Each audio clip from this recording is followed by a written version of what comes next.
Hello and welcome to my channel. मेरा नाम है अमीशा शर्मा। मैंने अपने पिछले लेक्चर में आपको स्टमक के बारे में पढ़ाया था और आज का जो हमारा टॉपिक है वो है डक्ट सिस्टम। ये हमारा स्टमक है और ये हमारा है पायलोरिक स्फिंक्टर। यहाँ पे हमारा फूड पड़ा हुआ है।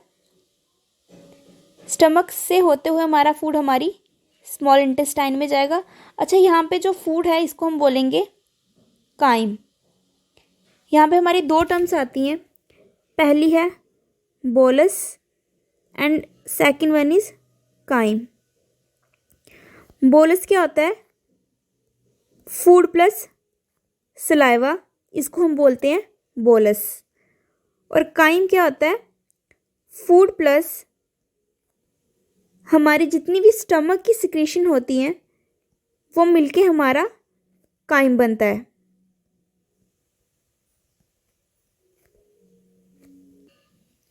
हमें पता है कि जो हमारा फूड है वो हमारे लीवर और पैनक्रियाज में नहीं जाता, तो जो हमारी लीवर और पैनक्रियाज की सिक्रीशन होती है वो हमारी स्मॉल इंटेस्टाइन पे आती है और फिर वो हमारे फूड पे एक्ट करती है। अगर हम लीवर की लोकेशन देखें तो ये जो हमारा डायाफ्राम है, डायाफ्राम के नीचे हमारा लीवर पड़ा होता है जो कि एक बायलोब्ड स्ट्रक्चर है जिसमें दो लोब्स प्रेजेंट हैं। ये आ गई हमारी राइट लोब और ये आ गई हमारी लेफ्ट लोब।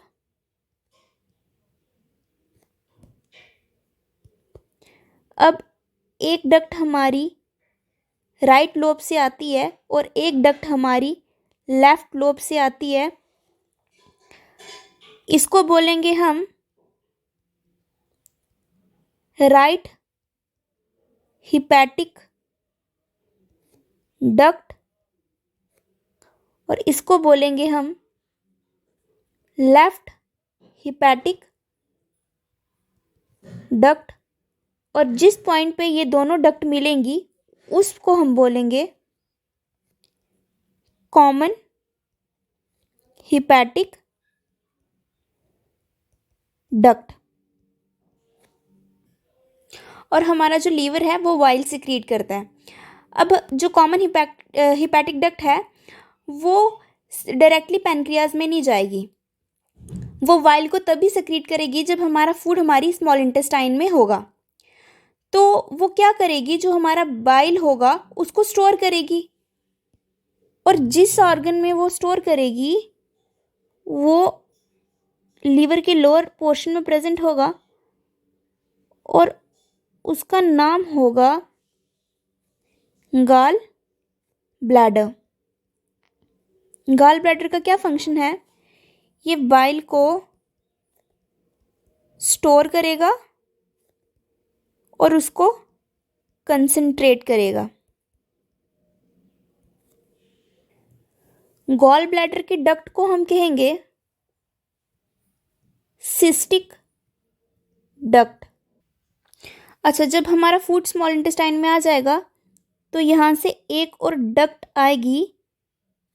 ये जो डक्ट है ये cystic duct plus hepatic duct दोनों को मिलाकर बनी है और इस डक्ट का नाम है कॉमन बाइल डक्ट। अब जो हमारी कॉमन बाइल डक्ट है वो इधर पीछे से निकलेगी और एक और ऑर्गन में ओपन होगी। ये जो ऑर्गन है इसको हम बोलेंगे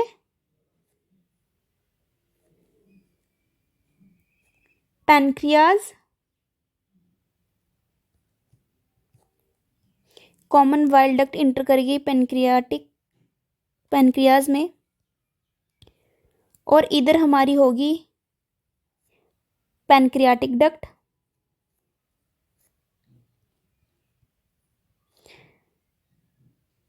कॉमन बाइल डक्ट और पैनक्रियाटिक डक्ट दोनों कंबाइन करेंगी। ये हमारी आ गई पैनक्रियाटिक डक्ट। पैनक्रियाटिक डक्ट का दूसरा नाम जो है वो है डक्ट ऑफ वीरसंग। अब इन दोनों को मिलाकर जो डक्ट हमारे स्मॉल इंटेस्टाइन में ओपन होगी उसे बोलेंगे हम हिपैटो पैनक्रियाटिक डक्ट। अब हिपैटो पैनक्रियाटिक डक्ट यहाँ पे एक स्वोलन सा स्ट्रक्चर बनाएगी जिसे हम बोलेंगे हिपैटो पैनक्रियाटिक एम्प्यूला। अब हिपैटोपैनक्रियाटिक एम्प्यूला के आगे एक स्फिंक्टर प्रेजेंट होगा जिसको हम बोलेंगे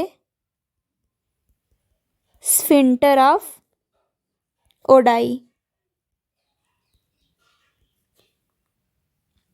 सो ये था पूरा डक्ट सिस्टम के बारे में।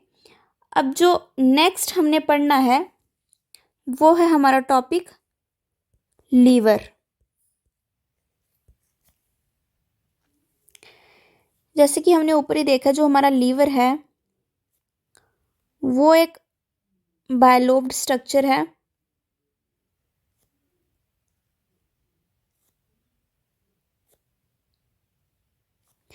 लीवर के सेल्स को हम बोलते हैं hepatocyte. Hepatocyte means liver cell. Hepato जो वर्ड है वो लीवर के लिए यूज होता है। इट मीन्स अगर कहीं भी हिपैटो वर्ड का यूज हो रहा है, इट मीन्स वो चीज़ जो है वो हमारे लीवर के साथ रिलेटेड है। अब जो हमारे हिपैटोसाइट जो लीवर सेल्स हैं वो इस टाइप के स्ट्रक्चर में अरेंज्ड होते हैं हमारे लीवर में। जैसे कि ये जो हिपैटोसाइट है ये ऐसे हमारे लीवर में अरेंज्ड होंगे। इस स्ट्रक्चर को हम बोलेंगे हिपैटिक लोब्यूल। सो हम बोल सकते हैं hepatic lobule is the functional unit of liver. Hepatic lobule is the functional unit of liver. Hepatic lobule के बाहर एक कवरिंग प्रेजेंट होगी जिसे हम बोलेंगे ग्लीसन्स कैप्सूल। हिपैटिक लोब्यूल के अंदर हमारे हिपैटोसाइट एक लाइन में अरेंज्ड होते हैं। अब नेक्स्ट हमें एक पोर्टल सिस्टम के बारे में समझना है।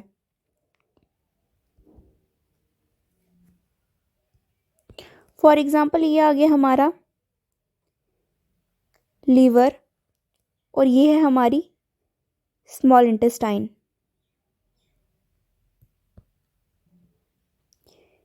ये आगे अयोटा, यहाँ से इसके पास अपना ऑक्सीजनेटेड ब्लड आया और इंटेस्टाइन के पास भी ऑक्सीजनेटेड ब्लड आया।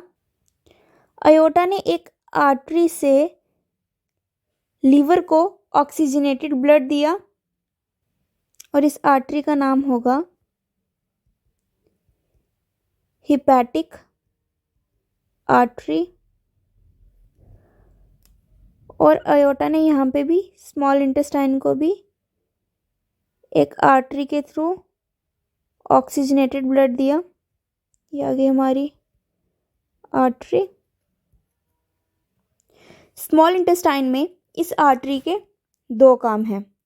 पहला तो जो स्मॉल इंटेस्टाइन में टिश्यूज होंगे उनको O2 देना, और दूसरा जो डाइजेस्टेड फूड होगा हमारे स्मॉल इंटेस्टाइन में उसको एब्जॉर्ब करना। कुछ टाइम पे यहाँ पे जो ब्लड है वो डीऑक्सीजनेटेड हो जाएगा, डीऑक्सीजनेटेड ब्लड। अब ये जो डीऑक्सीजनेटेड ब्लड है ये rich in glucose plus other digested things. अब जब हमारी इंटेस्टाइन में ग्लूकोज ज़्यादा हो गया तो हमें पता है कि हमारी बॉडी के लिए ग्लूकोज का अमाउंट ज़्यादा होना अच्छी बात नहीं है। तो क्या होगा, हमारा जो ग्लूकोज है वो हमारे लीवर में स्टोर हो जाएगा। ग्लूकोज डायरेक्टली हमारे लीवर में स्टोर नहीं होगा, ग्लूकोज ग्लाइकोजन में कन्वर्ट होगा, देन ये हमारे लीवर में स्टोर होगा। इधर से जो डीऑक्सीजनेटेड ब्लड है ये एक वेन के थ्रू हमारे लीवर में इंटर होगा। अब लीवर क्या करेगा, इस डीऑक्सीजनेटेड ब्लड से ग्लूकोज जो है वो स्टोर करेगा और देन ये हमारे डीऑक्सीजनेटेड ब्लड को हमारी बॉडी में भेज देगा। अब इस वेन का स्पेसिफिक एक नाम है जिसको हम बोलेंगे hepatic portal vein. Portal system हमारी बॉडी के सिर्फ दो ही पार्ट्स में होता है, एक होता है हमारे ब्रेन में और एक होता है हमारे डाइजेस्टिव सिस्टम में, जो हमने पढ़ लिया।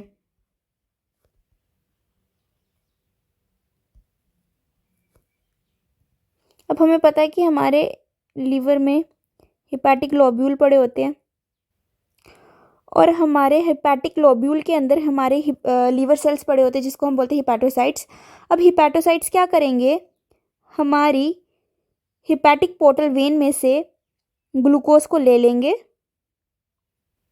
और यहाँ से जो हमारा ऑक्सीजनेटेड ब्लड आएगा ये भी हमारे लीवर यूज़ कर लेगा। अब क्या होगा, लीवर में से एक और वेन निकलेगी।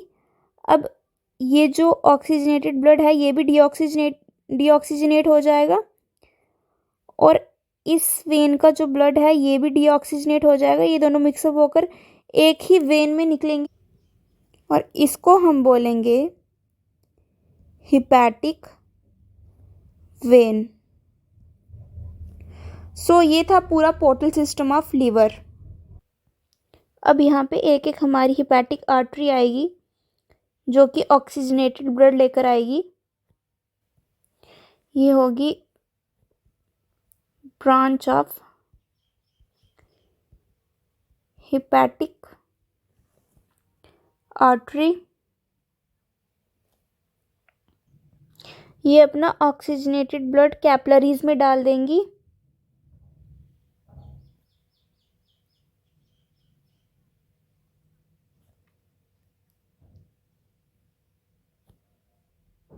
और इन कैपिलरीज को हम कहेंगे साइनोसाइट्स।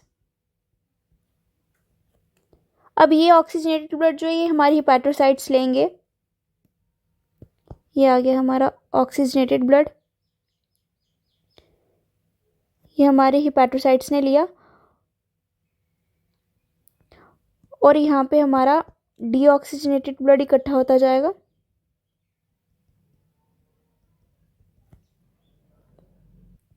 इस पोर्शन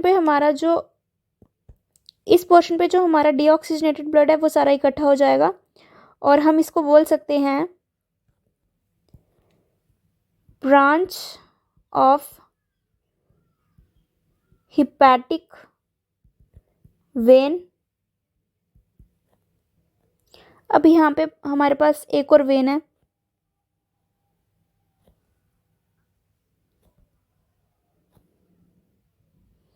इसका नाम है ब्रांच ऑफ हिपैटिक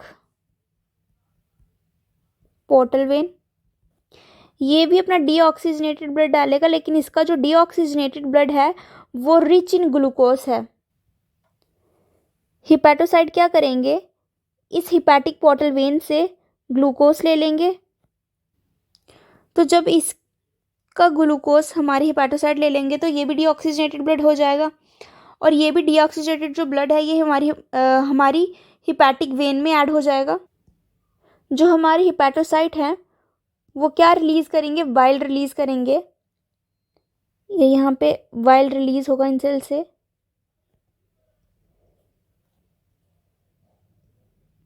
यहाँ पे हमारा इस पोर्शन पे हमारा जो बाइल है वो कलेक्ट हो जाएगा,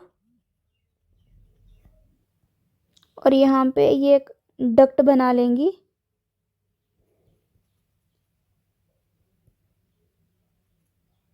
जिसको हम बोलेंगे